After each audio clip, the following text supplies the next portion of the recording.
പ്രിയരെ, ഗിരിപ്രഭാഷണത്തിന്റെ മുഴുമുത്തുകളെ സ്വാംശീകരിച്ച് ഒരു മനുഷ്യൻ തന്റെ ആത്മീയ വളർച്ചയ്ക്ക് അനുവർത്തിക്കേണ്ട ജീവിത നിലപാടുകളെ അവതരിപ്പിക്കുന്ന വിശുദ്ധ മത്തായിയുടെ സുവിശേഷം 6-ാം അധ്യായം 19 മുതൽ 24 വരെയുള്ള തിരുവചനങ്ങൾ.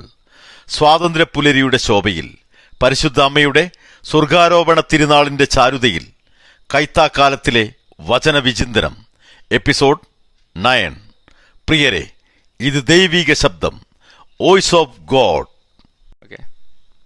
മാന്യമഹാജനങ്ങളെ, ഇന്ന് ഈ സമൂഹത്തിൽ കണ്ടുവരുന്ന ഏറ്റവും വലിയ ദുരന്തമാണ് മദ്യമെന്നത്.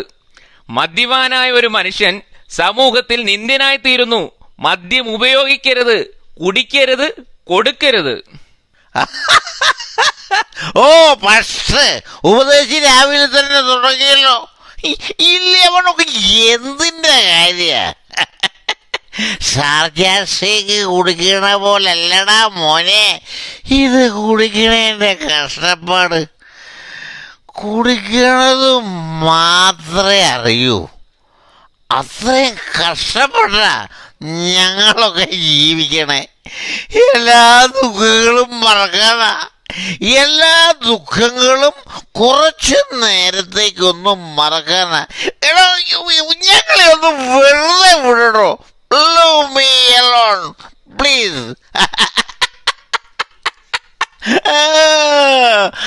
കള്ളു കുടിക്കാൻ എന്തൊരു ചേല്.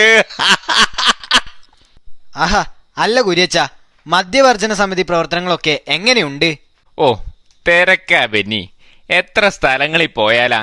എന്നെ ക്ലാസ് എടുക്കാനാ എല്ലാരും വിളിക്കണേ. എന്നെ വ്യക്തിപരമായി അറിയുന്നവരായതുകൊണ്ട് നോ പറയാനും പറ്റുന്നില്ല.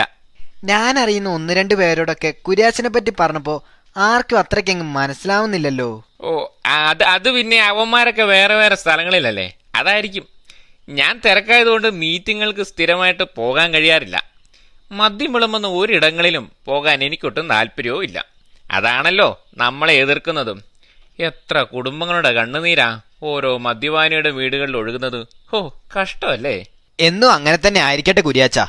ഇന്നത്തെ കാലത്ത് നിങ്ങളെപ്പോലുള്ളവരെ കാണാൻ ബുദ്ധിമുട്ടാ. എല്ലാവരും പകൽ കാണുന്ന പോലെയല്ല. യഥാർത്ഥ സ്വഭാവം മറച്ചു പിടിക്കാനാ പലരും പലതും ചെയ്യുന്നത്. ഉയ്യൂ, വെന്നിച്ച ഇത് കണ്ട പത്രത്തിൽ നമ്മുടെ കുര്യാച്ചന്റെ ഫോട്ടോ. നോക്കട്ടെ, വല്ല അവാർഡും കിട്ടിയതായിരിക്കും. അതെ, പോലീസിന്റെ കിട്ടുന്ന നല്ല കണക്കിന് കിട്ടി. എന്തിനാന്നറിയോ? ദാ വായിക്ക്, കണ്ണു തുറന്ന് കാണ്. വീട്ടില് മദ്യം സൂക്ഷിച്ചു, എന്നിട്ടോ മദ്യ വിൽപ്പനയും നടത്തി. അയ്യോ, എന്തൊക്കെയായിരുന്നു കുര്യാച്ചന്റെ പുറമോടി. കള്ളു കുടിക്കുന്നവനെ കണ്ടുകൂടാ, ഉപദേശം, പ്രസംഗം. എനിക്കും ചില സംശയങ്ങളൊക്കെ ഉണ്ടായിരുന്നു.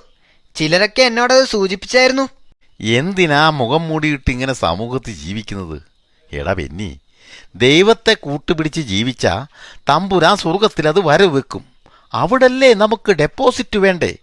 മാന്യമായിട്ട് ജീവിക്കുന്നവർക്ക് ഇവിടെയുള്ളവർ അപമാനമാണ് വരുത്തി വെക്കുന്നേ. നിനക്കറിയോ?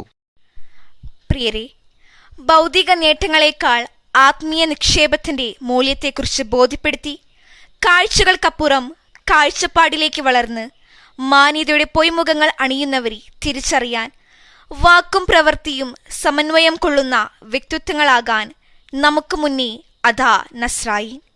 വചനം ശ്രവിക്കാം, ഗ്രഹിക്കാം, സത്ഫലങ്ങൾ പുറപ്പെടുവിപ്പിക്കാം. പ്രാർത്ഥനകൾ.